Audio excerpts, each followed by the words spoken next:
What's up, Bills Mafia?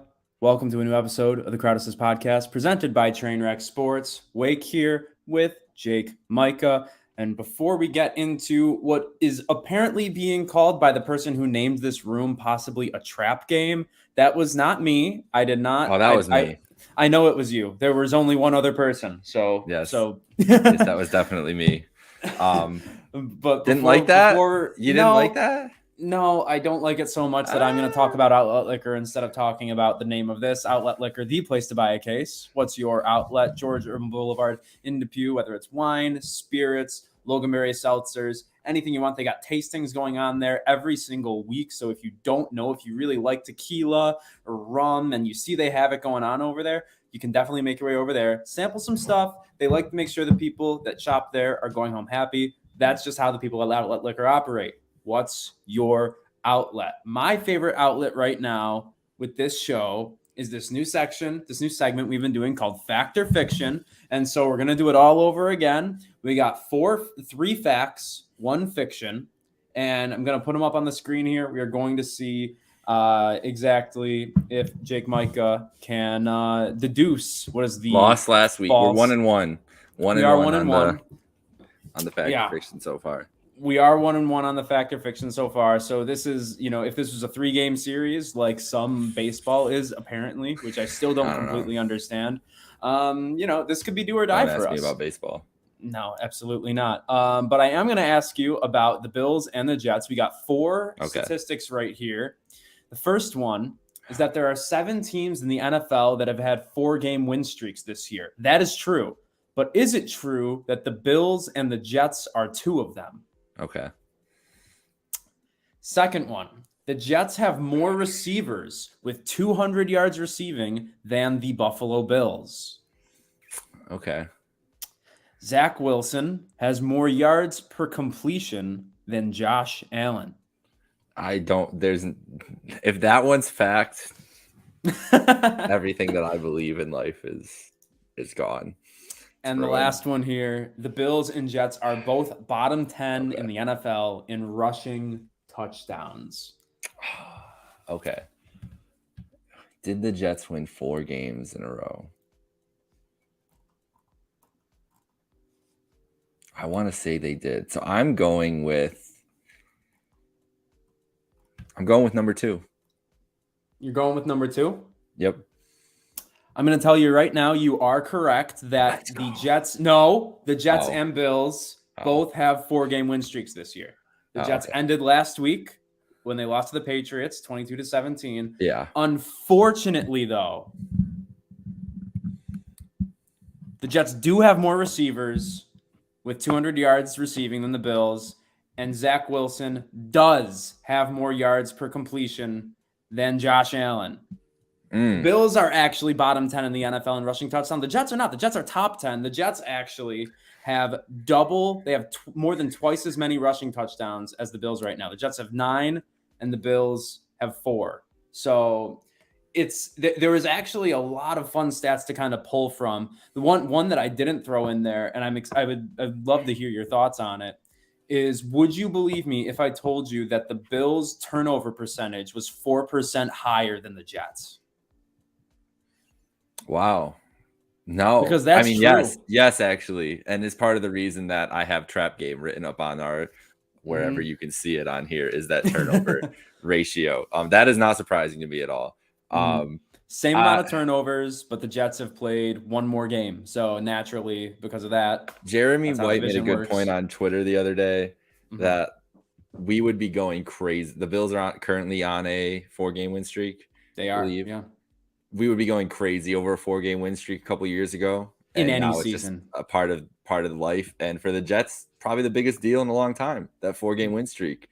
Being 5-3. This is the biggest Jets home game in many years, many years, with real stakes involved in it. So yeah, it's just crazy to think of the different parallels between these two organizations when they do have something like that so similar so early in the season.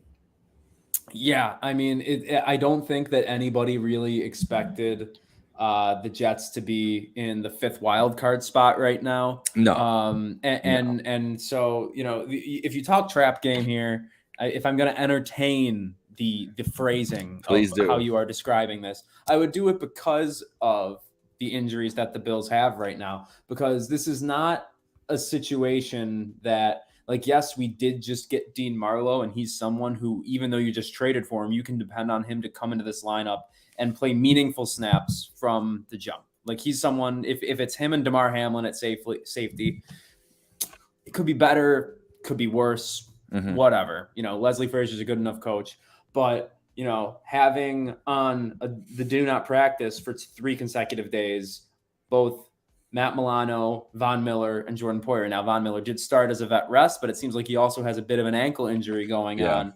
And Tremaine Edmonds being limited consecutive days. It's nice to see Cam Lewis come up from or have 2 logs of full practice, just because it seems like secondary injuries keep happening to this team, and it's lucky that we're getting Trey White back, but you never know when someone like a Cam Lewis is going to have to come into this game and actually play meaningful snaps against a Jets offense that, I mean, the talent is there, right? The talent is there, but except that one spot. Except that one spot. Yeah. And that frisky little spot right there. Yeah. Yeah. And I mean, I don't think he's bad. I think he's a talented, I think he's a talented quarterback who trusts his abilities more than he should at this point. Like, I think he saw people like Patrick Mahomes come into the NFL and just think, yeah, I can play backyard football out here too. But he's not really done that once to actually prove it. I remember the first time I was ever impressed by Zach Wilson, it was the one touchdown to Corey Davis where he waved him down the field. He threw it 50 yards in the air, almost on the run. And it was a dot, and it was a great throw, but that's not something he can do really consistently. So, I mean, the only way this can be a trap game is if he plays a perfect game with no turnovers. And with the injuries, that's possible, right? Is that the only way? I don't think that's the only way. I think the Jets have to, and this is a thought that I've kind of had over the course of the week. And today Ross Tucker was on WGR, and I heard him echo the same sentiment. And it's that, the Jets have to win the turnover battle by 2 in order to go toe-to-toe. Which is possible, though. Is possible. I think the Bills have not played. I think it's fair to say that the Bills have not played a defense as strong as they're going to face this week in New York, and it's a road environment as well. And I don't care if you play a road division game on Madden, that team could be 1-12, and it will be the most difficult game on your schedule. And I'm not saying Madden is real life. No, but there's a reason that they do it. There is something to division games. We saw a division game on the road, obviously much different circumstances, probably a better team, but they have the same record right now as the Jets. And we saw how that went earlier in the year. I just think that it's very possible the Bills have not seen a defense or a secondary that's like this year. Yeah, and secondary is the key. And you would say what you want about a rookie corner. My brother hates Sauce Gardner for some reason. I think there's a lot of large sentiment on people that don't like Sauce Gardner. I don't get that. I mean, I can understand not liking him in the way that Penguins fans hate Ovechkin, but you got to respect the talent. That's where I'm at. And I think the guy has been electric. And I know that Robert Saleh defenses have been killed by Josh Allen the past couple of years, obviously with the Jets and that game on Monday night a couple of years ago with the Niners. But that just makes me want to go buck the trend and think that he's going to figure out something to do it. And I said, mentioned to you, and the thing I mentioned to you the other day on Tuesday was it was a little scary of a second half, whether we like it or not. That was not the Josh you want to see buck up or look up. And maybe that's the best thing, is that it happened in that game and not in the first half of this game, where it could have done serious damage. That game was already in control, and the Packers weren't really doing a lot to help themselves win in the second half, if we're being honest. But that's just what I'm worried about, is this defense is probably the best that they've played so far this year. They're on the road. It's going to be a tough division game. I think it's going to be closer than people think and that people like. Now, am I going to pick the Bills to lose at the end of this? No. And I'm probably still going to pick them to win by 10 points or something like that. But I don't know. Zach Wilson aside, and to touch back on that point, I think he's horrific. Don't think he has a chance. Would have benched him by now already. I just don't think he sees. Did you hear that for some reason they are now saying that if he were to be benched, it's Mike White at second string and not Joe Flacco? Yeah, I did hear that. And I don't know why. On there. Not sure what's going on there. But Saleh did also say that Zach Wilson will not be benched this year, that he will play the rest of the season out. So we're gonna know. And I think that's them deciding, like, we need to know about this guy too. So I don't know. This is the game of their season. Like that's the biggest thing. I know every week for the Bills is the Bills are a lot of teams Super Bowl this year, as we've seen in a couple instances. But this is really going to be it for them. And I'm just wary. I'm just wary of the kitchen sink team and looking down on a team, as we know the Jets. Zach Wilson's the punchline. The Jets are the punchline. All that stuff. They're 5-3 for a reason. They're putting up a fight for a reason. Their defense is for real.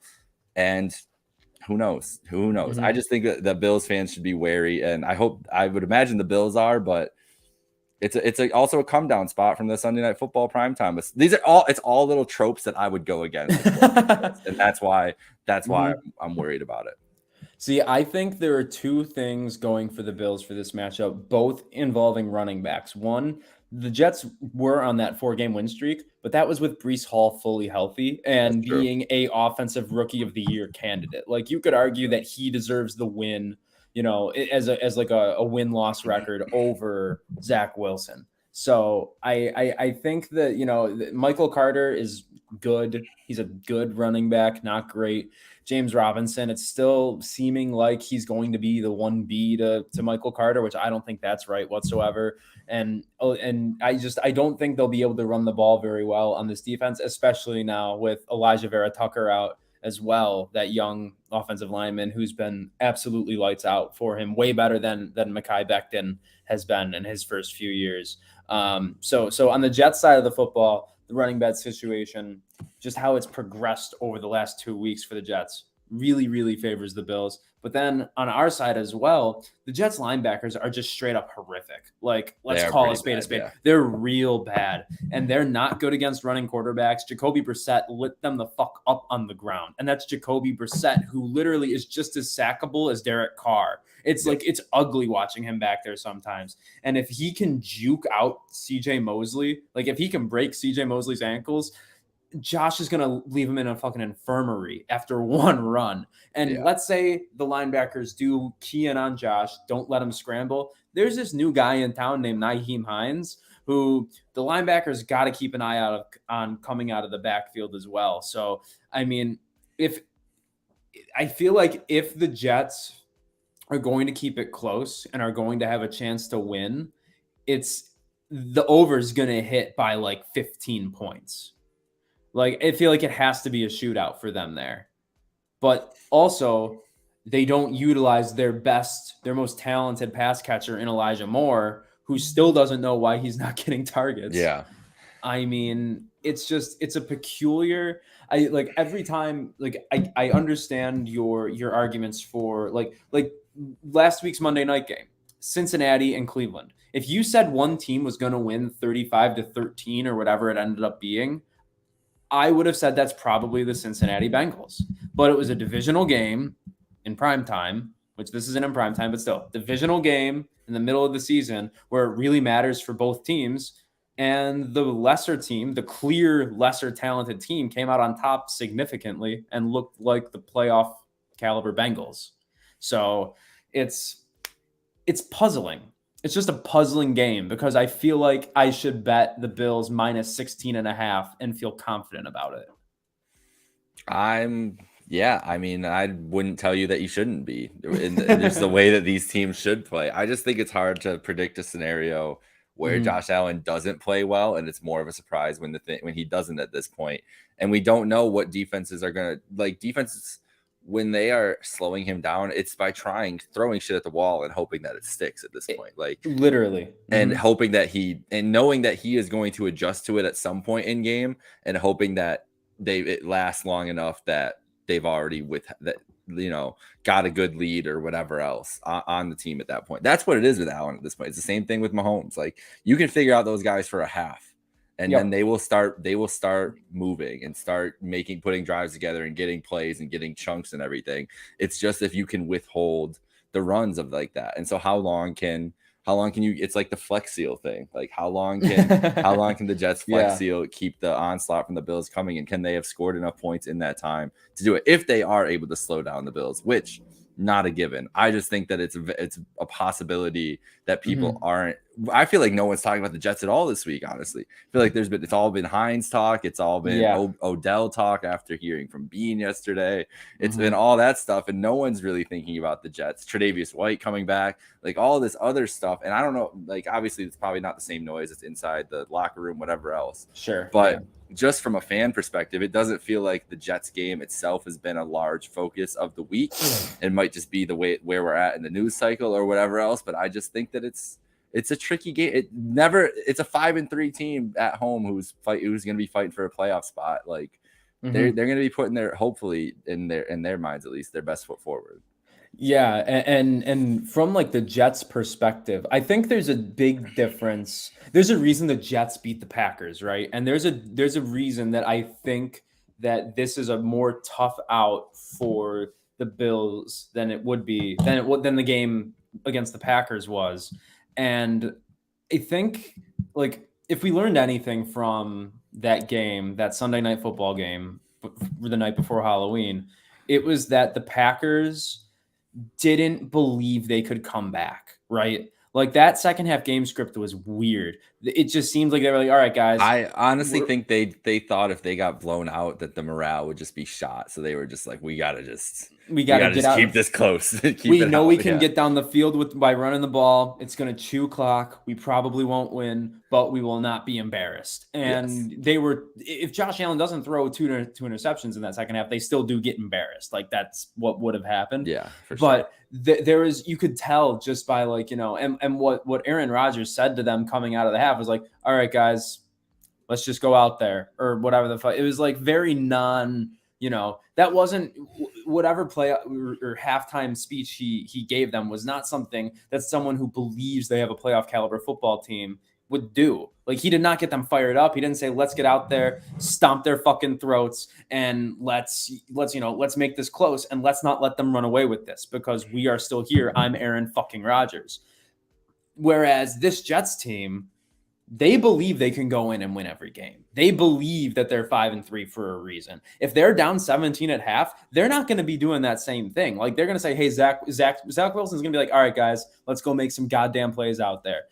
Eli, maybe I'll get you the ball. Nothing's working right now. Conklin, you're a fucking boss in the middle of the field. Like Zach Wilson has that swagger that people can kind of rally behind.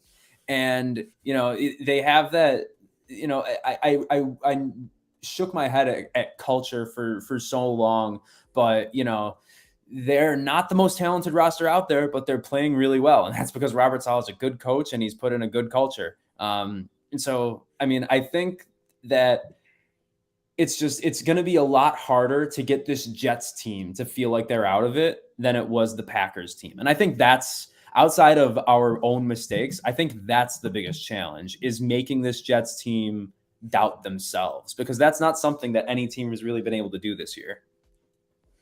Yeah, we'll see. I think you hit the nail on the head there, and I don't really have much else to say about it from the Jets side. I think the Bills side, you just go handle your business. There's not a lot to break down. The injuries, like you mentioned at the top, little worrisome. I wonder if Von Miller doesn't play after 2 days and not practice. Wouldn't mind him not playing this game. They don't need a full defense to beat the Jets with the way that offense is. Like Zach Wilson is not going to make plays if it's Greg Rousseau and Epineza, or if it's Von Miller. And I truly believe that, especially if Trey White is back.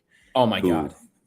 Just such a boost it would be to the energy on that defensive side of the ball. The biggest worry is Matt Milano with an oblique injury, honestly. Yeah, I feel like he is low key the heartbeat of this defense, and it's so hard to replace what he does everything, and he's so and just the drop off, I think, to whoever that would be behind him getting the snaps coming in. I think it was Bernard getting snaps in that third spot. It would just be such a huge drop off for a guy who's finally getting the notoriety that he deserves. But yeah, I think if the Bills handle their business, you want to do a thing for Sunday quick here before we wrap up the Bills game. I think it's 20. I think it's going to 27 to 10. 27 to 10. I'm not picking the close game. No. See, I don't have the balls to do it, but I think that it's a slog for portions of this game, for stretches of this game. It is a slog for the Bills offense, and that will be the story coming out of it going into what is going to be one of the marquee games of the NFL season next week, believe it or not, with Buffalo Bills and the Minnesota Vikings. If you told me that at the beginning of the season, I would have told you to eat shit. Like, honestly. Yeah, no, I mean, Zach Wilson, the main stat that I've been seeing on him today on Twitter is that he takes the longest time to throw out of any quarterback in the NFL. And he also, when he takes, I think it's like when he goes longer than 2.5 seconds holding on the football, I'm pretty sure he's only completed 4 passes this year. So he likes to try to go off script. He likes to try to be that Mahomes can turn a game on its head by himself kind of guy, but he's just not there yet. Not at all. If he's doing stupid shit, if he's not playing a clean game, it's done. It's a wrap. Like you said earlier, I think you said Ross Tucker said it on GR earlier. They have to win the turnover battle 3-1, 4-1, 5-1. Like if it's an unprecedented turnover day, of course the Bills are going to be in trouble. But that's that one game, that week 1 game, and one of the guys that it was his fault, and Zach Moss is gone now. So I think that's something to note, but just I've been waiting for that turnover game to bear its ugly head again. Hasn't since week 1. Still think it's in there for the Bills though at some point. So I mean, even without Von Miller, get pressure on Zach Wilson. Like if you do that, we're fine. Maybe I think I would, if Matt Milano's out, the prop from this game that I will probably bet, if we want to talk that real quick, would probably be Zach Wilson's rushing total, and I would probably go over because Matt Milano is like the surefire best tackler on this defense. Yeah, and without him, I mean, Zach Wilson could be a fantasy relevant quarterback. I'm not going to give him any more than that, but he could be a fantasy relevant quarterback this weekend. Let's see what happens. I think 27-10. That's what I'm going with. The Bills, I think, handle it, but it's going to be some iffy offensive moments in the game. Yeah, I think I'm going 30-6 is what I'm going with. I think, I think the Jets defense is talented enough. Like Quinn Williams has had a really good year for them silently. Yeah, he's awesome. Yeah, he even like blocked a field goal at some point this year. Like he's just he's going nuts. So I think he has a few game disrupting plays in him. I think Sauce is going to do a good job on Diggs. Not great, good job, respectable for any young cornerback going up against one of the top 5 receivers in the NFL. But when it comes down to it, I mean, if there's a game I'm going to say the Bills can lose, this is not going to be one of them coming down the stretch. I'll save that for when we talk about the Vikings next week. And we're the Queen of Vikings. No, I'm way less scared of Kirk Cousins in Buffalo than I am the Jets at home. Oh yeah. See, I hate Kirk Cousins just as much as the next guy. Yep. But I can't agree with that. No, I can't see it. I can't see Kirk walking in and doing anything to that. No, we'll get into it next week. But I felt so confident about that Vikings game. Harrison Phillips revenge game. I don't care. What does he need revenge for? He got paid. He's happy. Yeah, he got paid, nothing. And the city loved him. You know who the revenge game is? It is the Stephon Diggs revenge game. It is, and that is the most terrifying his first game revenge against the Vikings, isn't it? Yes, it is the most terrifying. And why does Justin Jefferson need revenge? He's happy as can be. He wasn't even on the team before. He was a theory when he was traded. It is the Stephon Diggs revenge game, and that should be terrifying to anybody that hears that. We're gonna tell again. We are looking ahead of the Jets. We are looking way ahead. Oh my god, no! We got to tell the interns to make up some kind of video about a Stephon Diggs revenge game. That's gonna be fun, and we will have the Queen of Vikings Twitter joining us next Thursday. It's going to be fun to chat with just a diehard Vikings fan. And Yeah. she and I were, not to get too far ahead, but she and I we were talking in the DMs earlier, just like, talking about, what we're going to talk about on the show next week or anything. And how she was like, depressing our fanhoods have been in our that life. was the thing. She said, like, I feel like Vikings and Bills fans are just like kindred spirits. And I'm like, honestly, like, it's weird that you say that because my entire life, the Vikings have low key been my NFC team, but like for no reason in particular. I've just always had, maybe it's the purple jerseys. I think they have some of the best jerseys in football. Agreed. But yeah, they're a hard team to root for except for Kirk. I was thinking that as I was thinking about potential, like when we found out we were talking with her next week, everything, that was one of the first things I was going to bring up was like, so how does it feel to be the only other fan base that really knows true despair? Because I feel like it's them. Only two teams with 4 Super Bowl losses, the Buffalo Bills, Minnesota Vikings. Yeah. That's just a fact. That's with no wins.